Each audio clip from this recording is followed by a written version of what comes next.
Do you want to build your community, get more followers, and increase chat engagement? The StreamElements bot is a perfect opportunity to do that, and it's super easy to set up. So if you don't mind dropping a quick like on the video for this cool 2 million Scoville hot sauce that I found, it's a glass skull. It's actually really cool. I'd really appreciate it. So let's go to StreamElements.com. I'll leave a link in the description down below where you can follow along at home. Once you're on the page, go ahead to the top right and click log in or sign up. In this case, I've already signed up, so I'm going to log in, and then we're going to connect with our Twitch account. Now we're on the dashboard of StreamElements, and very quickly just scroll down on this right side of the page. You can see that it says the bot is currently not in your chat. If you see this, click on join channel, and then if you want, you can either go into your Twitch chat, copy this and paste it in your Twitch chat, or you can click this little wrench button right there. It should automatically join your channel to Twitch if you just give it a minute, and right now it's still taking a little bit, so I'm just going to rejoin it and click the wrench again. And now you can see that the bot settings, part channel, are mute. If we go ahead over to Twitch, we could probably see that the bot is now connected to our Twitch channel, and as you can see on my Twitch page on the right side here, you can see that I have granted moderator privileges to the Streamlabs bot. So now you can see it's got the little sword and we're good to go. So now that the bot has been connected, look on the left-hand side of the screen here and we'll click on the Chatbot option, and you'll notice that we got a bunch of different pages that we can check out. So the top one is the chat commands. These are going to be the different commands that people can type into chat, and then things will pop up. So we'll start simply with this one, which is the account age. What this is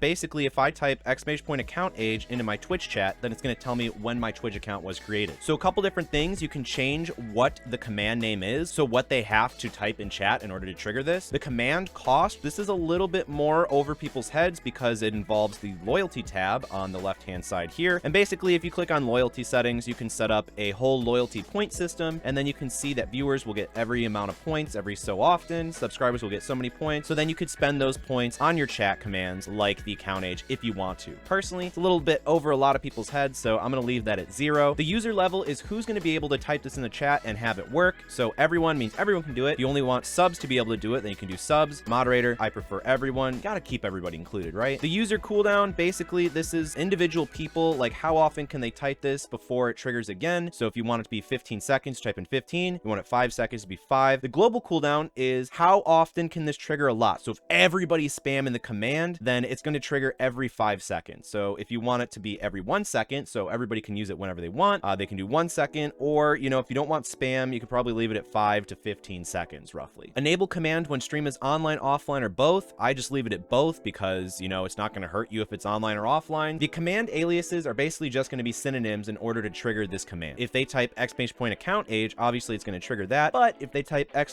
!created, it's going to trigger the same exact thing. So now that we have everything set up, we'll click save. We'll make sure this is enabled because this is blue, and we'll head over to our Twitch channel. So we'll go to the bottom right corner and then we'll type in !account age, and then StreamElements pops up with when my Twitch account was created, which is such a long time ago. I feel like I've spent too much time on Twitch, but that's another video. And then we can also do !created because remember that is one of our aliases, and that'll trigger the same exact command, making it easier for your viewers. So if you notice, there's a column called module right here, and some of these have different modules attached to them, meaning that they're a little bit more sophisticated of a command. For this instance, we'll just check out 8-ball. You can ask the magic 8-ball a question. I'm going to have to enable this, and then it's going to say the 8-ball command only works when the 8-ball module is enabled. So we're going to enable it. Before we mess with this, we're going to go over to modules, and then we can see the 8-ball one right here. So it says open up the magic 8-ball to viewers question. So I'm going to drop this down, and you can see all of the different responses that are already in here. You can also add your own responses. You can add your cooldown, global cooldown, and stuff like that. You can type in the chat like so, and then !8-ball, and then it'll give you the explanation there. So if we go back to chat commands, and then we go back to 8-ball, make sure that's enabled once again, and then you can go ahead and change all the things that we changed for account age just to make it easier for your viewers. So I'm going to have everything set up. I'll hit save, and then now we can go to our Twitch channel. So now we can go in the chat in the bottom right. We'll type in !8-ball. I'll ask a question. Will you smash the like button? And the 8-ball says Kappa Kipo PogChamp Kappa. So yeah.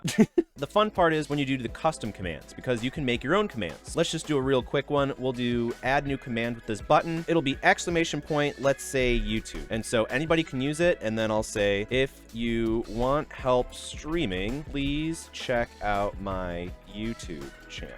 and then I can link my YouTube channel. And then once I've done this, I'll just click activate command. I'll go in the chat and I will type !YouTube, and then you can see that StreamElements pops up and it posts exactly what I set it to. If we look on the left-hand side below chat commands, it says user management, and this is just going to manage user permissions for bot commands. So if you want, you can click add new bot user and you can add people's name to give them extra priorities. Personally, I really don't mess with this part at all. So we'll move on to the timer section below this on the left-hand side. So the bot timer is basically, this is a command that's automatically going to trigger based off of the time that you set it to. So if we click add new timer, then we can stick a timer name. We'll just do YouTube response message. Please check out the YouTube channel. So now on the right-hand side, you can see the online interval is every 5 minutes that my stream is live, it will post this, as long as there's at least 5 lines of chat. So 5 messages in between. Personally, for these kinds of things, I would like to do 15 minutes and at least, like, I don't know, 30 lines of chat, maybe even 40. It really just depends how busy your Twitch stream is, because otherwise you don't want this to flood your Twitch channel if you don't really have anybody talking. And then the offline interval, honestly, I would just turn it off, because I don't know why I would want my timers going when I'm offline anyways, because nobody's really going to be watching. So then I'll click activate timer, and now you can see that our YouTube timer is now live. Every 15 minutes that we're online and every 40 chat lines, it'll post this message in chat, thus giving you more traffic to whatever it is that you're trying to promote. Below that is the modules. We briefly glanced over this, but basically this is just more sophisticated commands that you can do. Like chat alerts, if I activate that, I can click on this. You can see that it gives you a little example. Blank just tipped $100. What a great stream. And so you can go and enable different messages that'll pop up based off of these different chat alerts. So you can have one for tips, followers, subscribers, cheers, and more. But a lot of this is just personal taste. There's a lot of different ones you can mess around with. So just have fun with that. And then below that, we have spam filters, and you can basically use these to keep your chat clean. So you can do caps protection. So basically, if someone uses all caps messages, then it'll time them out for a certain amount of time, and you can change out the timeout duration there. They also have link protection, so you can make sure that certain links from certain websites, wink wink, aren't allowed on your channel. Then you can also have banned words. So if you want to do this one, you can edit it, and then you can add certain words that you do not want on your stream whatsoever, and the bot will automatically clear those for you. This video right here is going to show you how to set up the cool alerts in StreamElements. So watch this video if you want to spice up your stream. Comment spooky gang if you made it to the end of the video, and I'll see you in the next one.